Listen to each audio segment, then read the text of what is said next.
warahmatullahi wabarakatuh. Saya Alwan Sadillah. Di sini saya ingin menjelaskan atau memaparkan tentang materi alur pemberian bantuan hukum.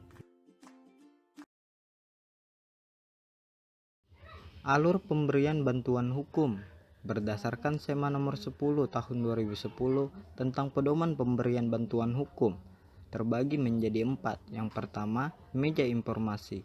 Di sini informasi penting yang kita dapatkan adalah syarat menerima bantuan hukum. Kedua, pos bantuan hukum atau pos bakum, melayani jasa secara cuma-cuma seperti jasa pengisian formulir permohonan bantuan hukum, pembuatan dokumen hukum terdiri dari jawaban atas gugatan, pembelaan, dan surat permohonan konsultasi hukum dari advokat piket yang tersedia.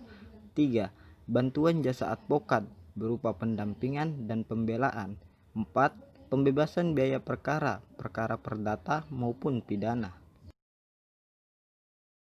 Bantuan hukum adalah jaminan perlindungan hukum dan jaminan persamaan di depan hukum yang merupakan hak konstitusi bagi setiap warga negara, khususnya mereka yang tidak mampu atau miskin.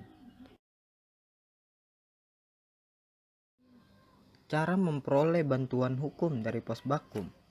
Setiap orang atau sekelompok orang yang tidak mampu secara ekonomi dan atau tidak memiliki akses pada informasi dan konsultasi hukum dapat menerima layanan pada pos bakum pengadilan.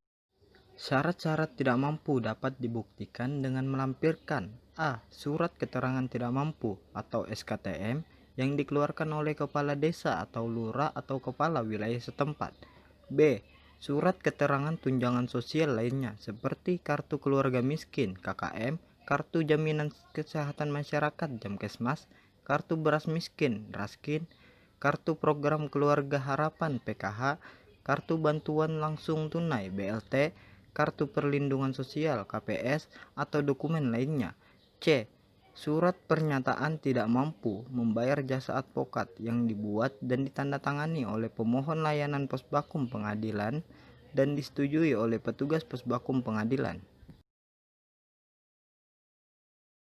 Secara eksplisit, memang tidak disebutkan bantuan hukum yang diberikan mulai dari penyidikan sampai pada proses pengadilan, tetapi melihat dari pihak-pihak yang memerlukan layanan pos bakum seperti penggugat pemohon, tergugat termohon, terdakwa atau saksi, pos bakum dibentuk oleh dan ada pada setiap pengadilan tingkat pertama, dan bantuan hukum yang diberikan pada semua tingkat peradilan sampai putusan terhadap perkara tersebut telah memperoleh kekuatan hukum tetap. Itu artinya layanan pos bakum dilakukan mulai pada saat perkara masuk ke pengadilan tingkat pertama sampai putusan terhadap perkara tersebut telah memperoleh kekuatan hukum tetap.